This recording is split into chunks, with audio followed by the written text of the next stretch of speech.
ಚಿಕ್ಕಮ್ಮ ಕಾಲೇಜ್ಗೆ ಹೋಗಿ ಬರ್ತೀನಿ ನಾನು. ಹಾ ಹೋಗೋ.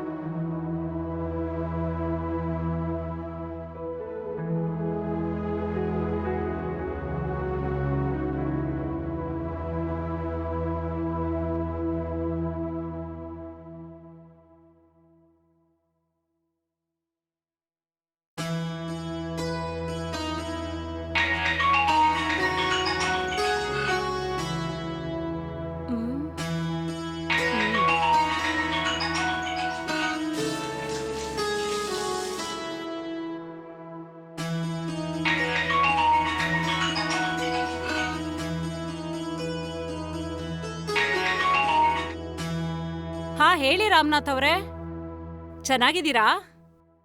ನಾನು ಚೆನ್ನಾಗಿದ್ದೀನಿ ಮೇಡಮ್. ನೀವು ಚೆನ್ನಾಗಿದ್ದೀರಾ? ಹಾ ನಾನು ಚೆನ್ನಾಗಿದ್ದೀನಿ. ತುಂಬಾ ಸಂತೋಷ ಮೇಡಮ್. ಆಮೇಲೆ ನಿಮ್ಮ ಮಗಳಿಗೆ ಒಳ್ಳೆ ಅಲೈನ್ಸ್ ಬಂದ್ರೆ ಹೇಳಿ ಕೇಳಿದ್ರಲ್ಲ, ಅದಕ್ಕೆ ಫೋನ್ ಮಾಡಿದೆ. ಹೌದು, ಆದ್ರೆ ಅವಳು ನನ್ ಮಗಳಲ್ಲ. ನನಗೆ ಗೊತ್ತು ಮೇಡಮ್. ಆ ಹುಡುಗಿ ಮೊದಲನೇ ಹೆಂಡತಿ ಮಗಳೇ. ಏನೇ ಇದ್ರು ಆ ಹುಡುಗಿಗೆ ನೀವು ಅಮ್ಮಂತರನೇ ಅಲ್ವಾ, ಅದಕ್ಕೆ ಹೇಳಿದೆ. ಸರಿ ಅದೆಲ್ಲ ಬಿಡ್ರಿ. ಒಂದು ಒಳ್ಳೆ ಅಲೈನ್ಸ್ ಬಂದಿದೆ ಮೇಡಮ್. ಏನು ಮಾತಾಡಿ ಮುಗಿಸ್ಲಾ? ಹೌದಾ? ಎಂತ ಸಂಬಂಧ ನೋಡಿದೀರಾ? ಮೇಡಮ್, ನೀವು ಅನ್ಕೊಂಡಿನ ತರ ಇಲ್ಲ. ಅವರು ಆ ಊರಲ್ಲೇ ದೊಡ್ಡ ಶ್ರೀಮಂತರು. ಗದ್ದೆನೆ 1000 ಎಕರೆ ಇರುತ್ತೆ. ಅದು ಅಲ್ಲದೆ ಕೋಟಿ ಕಟ್ಲೆಯಲ್ಲಿ ದುಡ್ಡು, ಒಡವೆಗಳು, ಬಂಗ್ಲಾ, ಕಾರು, ಈ ತರ ಸಾಕಷ್ಟು ಆಸ್ತಿ ಇದೆ. ಸರಿ ಆಯ್ತು, ಆ ಹುಡುಗನ್ ಬಗ್ಗೆ ಹೇಳಿ. ಏನು ಮೇಡಮ್ ಹೇಳೋದು, ಇಷ್ಟು ಆಸ್ತಿ ಇದ್ರೂ ಏನು ಪ್ರಯೋಜನ? ಹುಡುಗಂಗೆ ಒಂದು ಚಿಕ್ಕ ಪ್ರಾಬ್ಲಮ್ ಇದೆ. ಹೌದಾ? ಏನ್ ಪ್ರಾಬ್ಲಮ್ಮು? ಹುಡುಗ ಸ್ವಲ್ಪ ಬುದ್ಧಿ ಸ್ವಾಧೀನ ಇಲ್ಲದೆ ಇರೋ ತರ ಇರ್ತಾನೆ. ಚೆನ್ನಾಗೇ ಇದ್ದ ಮೇಡಮ್. 2 ವರ್ಷದ ಹಿಂದೆ ಗಾಡಿಲಿ ಹೋಗುವಾಗ ಒಂದು ಚಿಕ್ಕ ಆಕ್ಸಿಡೆಂಟ್ ಆಯ್ತು. ಆ ಆಕ್ಸಿಡೆಂಟ್ ಅಲ್ಲಿ ತಲೆಯಲ್ಲಿ ಜೋರಾಗಿ ಏಟಾಯ್ತು. ಅವನು ಹಾಸ್ಪಿಟ್ಲಿಂದ ಮನೆಗೆ ಬಂದಾಗ್ಲಿಂದ ಚಿಕ್ಕ ಮಗು ತರ, ಬುದ್ಧಿ ಇಲ್ಲದೆ ಇರೋರ ತರ ನಡ್ಕೋತಾನೆ. ಅಷ್ಟೇ, ಬೇರೇನೂ ಇಲ್ಲ. ಸರಿ, ಒಂದ್ ನಿಮಿಷ ಇರಿ, ಯೋಚನೆ ಮಾಡ್ಬಿಟ್ಟು ಹೇಳ್ತೀನಿ.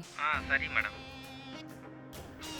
ಅಬ್ಬಾ, ಒಳ್ಳೆ ಕೋಟ್ಯಾಧೀಶ್ವರ ಸಂಬಂಧ ಇದ್ದಾಗಿದೆಯಲ್ಲ. ವಾಹ್, ಬಂಗ್ಲೆ ಇದೆ, ಕಾರ್ ಇದೆ, ಜಮೀನಿದೆ. ಹೇಗಾದರೂ ಈ ಹುಡುಗಿನ ಕೊಟ್ಟು ಆ ತಲೆ ಸರಿ ಇಲ್ದವನಿಗೆ ಗಂಟು ಹಾಕಿದ್ರೆ ಆಮೇಲೆಲ್ಲನೂ ಸ್ವಲ್ಪ ಸ್ವಲ್ಪನೇ ನನ್ನ ಸ್ವಂತ ಮಾಡ್ಕೋಬೋದು. ಈ ಸಂಬಂಧನ ಯಾವ ರೀತಿಲಾದ್ರೂ ಬಿಟ್ಕೊಡ್ಬಾರ್ದು.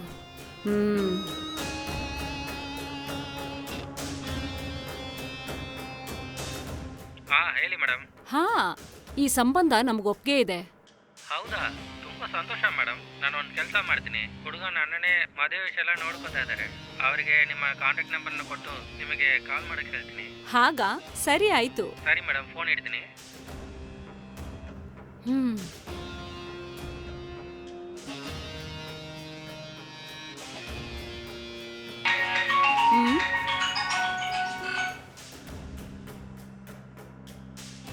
ಹಲೋ.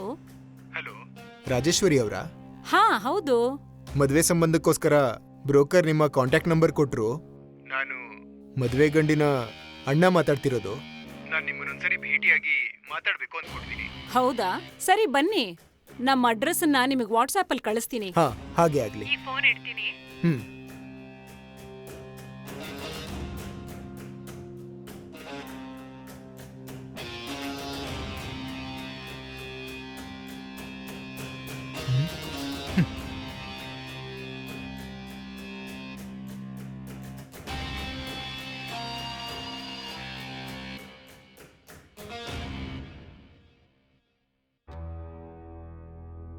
Madam, madam. ಬರ್ತಿದ್ದೀನಿ. ಯಾರ್ ನೀವು? ನಾನು ಮದುವೆ ಗಂಡಿನ ಅಣ್ಣ. ಇದಕ್ ಮುಂಚೆ ಕಾಲ್ ಮಾಡಿದ್ನಲ್ಲ. ನೀವೇನಾ? ಬನ್ನಿ ಬನ್ನಿ, ಒಳಗ್ ಬನ್ನಿ.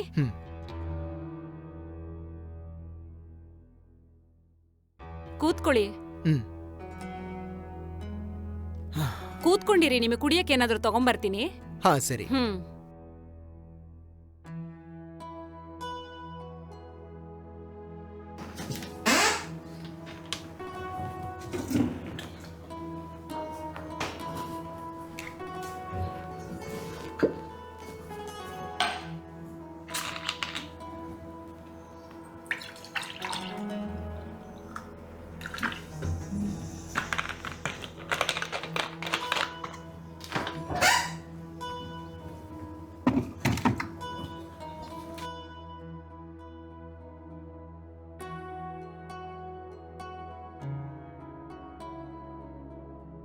ಜ್ಯೂಸ್ ತಗೊಳ್ಳಿ.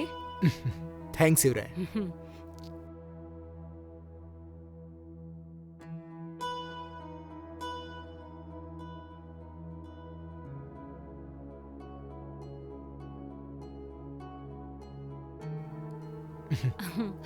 ಹಾ, ಇವಾಗ ಹೇಳಿ. ಮದ್ವೆ ಗಂಡು ನನ್ನ ಸ್ವಂತ ತಮ್ಮ. ಆಹಾ. ನಮ್ಗೆ ತುಂಬಾ ಆಸ್ತಿ ಇದೆ. ಆದ್ರೆ ನಮ್ ಹುಡ್ಗಂಗೆ ಆಕ್ಸಿಡೆಂಟ್ ಆದ್ಮೇಲೆ ಸ್ವಲ್ಪ ಬುದ್ಧಿಭ್ರಮಣೆ ಆಗಿರೋ ರೀತಿ ಇರ್ತಾನೆ. ಅವನಿಗೆ ಮದ್ವೆ ಸಂಬಂಧ ಹುಡುಕ್ತಾ ಇದ್ದಾಗ ನಿಮ್ ಮನೇಲಿ ಒಬ್ಳು ಹುಡುಗಿ ಇದ್ದಾಳೆ ಅಂತ ಬ್ರೋಕರ್ ಹೇಳಿದ್ರು. ನಾನು ತುಂಬಾ ಟ್ರೈ ಮಾಡ್ದೆ, ಆದ್ರೆ ಒಂದು ಸಂಬಂಧನೂ ಒಪ್ಗೆ ಆಗ್ಲಿಲ್ಲ. ನೀವು ಹೂ ಅಂದ್ರೆ ನಮ್ ಹುಡ್ಗಂಗೆ ಒಳ್ಳೆ ಜೀವನ ಕೊಟ್ಟಂಗಾಗುತ್ತೆ. ನೀವೇ ನನ್ ತಮ್ಮಂಗೆ ಹೇಗಾದ್ರೂ ನಿಮ್ ಮಗಳನ್ನ ಕೊಟ್ಟು ಮದ್ವೆ ಮಾಡ್ಬೇಕು. ಸರಿ ಆಯ್ತು. ನೀವಿಷ್ಟೆಲ್ಲ ಹೇಳಿದ್ಮೇಲೆ ನಾನ್ ಹೇಗ್ ಬೇಡ ಅನ್ಲಿ? ನಿಮ್ ತಮ್ಮನ್ ಬಗ್ಗೆ ಕೇಳ್ತಾ ನನ್ಗೂ ಸ್ವಲ್ಪ ಸಂಕಟ ಅನ್ನಿಸ್ತು. ನನ್ ಮಗಳನ್ ಹೇಗಾದ್ರೂ ನಿಮ್ ತಮ್ಮನಿಗೆ ಕೊಟ್ಟು ಮದ್ವೆ ಮಾಡಿಸ್ತೀನಿ. ತುಂಬಾ ಸಂತೋಷ ಇವ್ರೆ. ಆದ್ರೆ ನಿಮ್ ಮಗಳನ್ನೂ ಒಂದ್ ಮಾತ್ ಕೇಳಿ ಅವಳು ಪರ್ಮಿಷನ್ ಕೂಡ ತಗೋಬೇಕಲ್ವಾ? ಅವಳ ಬಗ್ಗೆ ನೀವ್ ಬಿಟ್ಟಾಕಿ, ನಾನೆಲ್ಲ ನೋಡ್ಕೋತೀನಿ. ನೀವ್ ಯಾವ್ದಕ್ಕೂ ಯೋಚನೆ ಮಾಡ್ಬಿಡಿ, ಸರಿನಾ? ಈ ಮದ್ವೆ ಆಯ್ತು ಅಂತ ಅನ್ಕೊಳ್ಳಿ, ನೀವಿನ್ ಹೊರಡಿ. ಸರಿ, ಹಾಗಾದ್ರೆ ಹುಡುಗಿನ್ ನೋಡೋದಕ್ಕೆ ನಾವು ಯಾವಾಗ ಬರೋದು? ನಾಳೆನೆ ಒಳ್ಳೆ ದಿನ ಅಲ್ವಾ? ನಾಳೆನೆ ಬಂದ್ಬಿಡಿ. ಸರಿ ಇವ್ರೆ. ಇನ್ನೊಂದ್ ಮುಖ್ಯವಾದ ವಿಷಯ ಏನಂದ್ರೆ, ನಿಮ್ ಹುಡುಗಿನ ನನ್ ತಮ್ಮಂಗ್ ಕೊಟ್ಟು ಮದ್ವೆ ಮಾಡಾದ್ಮೇಲೆ ನನ್ ತಮ್ಮಂಗ್ ಸಂಬಂಧಪಟ್ಟಿರೋ ಆಸ್ತಿ ಆಗ್ಲಿ ಹೊಲ ಆಗ್ಲಿ ಎಲ್ಲ ನೀವೇ ನೋಡ್ಕೋಬೇಕಾಗತ್ತೆ. ಹೌದಾ? ಸರಿ, ಹಾಗಾದ್ರೆ ಖಂಡಿತ ನೋಡ್ಕೋತೀನಿ. ಸರಿ, ನಾನು ಹೊರಡ್ತೀನಿ. ಸರಿ ಹಾಗಾದ್ರೆ.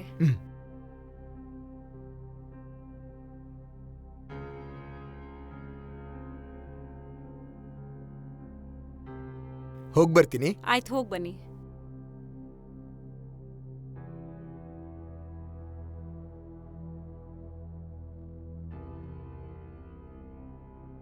ಅಬ್ಬಬ್ಬಾ, ಕೋಟ್ಯಾಂತರ ರೂಪಾಯಿ ಆಸ್ತಿ ಆದಷ್ಟು ಬೇಗ ನನ್ ಸ್ವಂತ ಆಗ್ತಾ ಇದೆ.